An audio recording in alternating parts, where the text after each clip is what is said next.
Mayong adlaw mga kapatid, liway abas ni para sa News 5 Bisaya.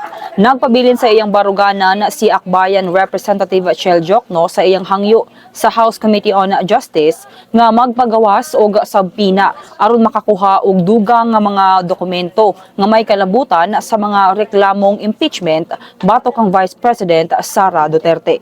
Gisundan kini sa pahayag sa Vice Presidente nga wala kunoy igo nga ebidensya nga musuporta sa impeachment case nga iyang giatubang. Mato ni Jokno nga iyang ginarespeto ang paglantaw sa Vice Presidente kabahin sa nagpadayon nga mga pagtungog. Apan klaro kuno ang iyang mosyon nga mapreserbar ang mga dokumentaryong ebidensya ug masiguro ang pagpresentar sa usa ka saksi aron matuman sa komite ang katungdanan niini sa pagsusi sa mga ebidensya. Dugang pa sa kongresista nga adunay higayon ang Vice Presidente sa pagpasubli o pagbatok sa mga aligasyon batok kaniya pinaagi sa pagsumite sa iyang tubag ug mga ebidensya. Kini sa mga tong update, magpadayon na sa pagbantay sa social media pages sa News 5 para sa uban pa mga balita ug update. Amping tangtanan.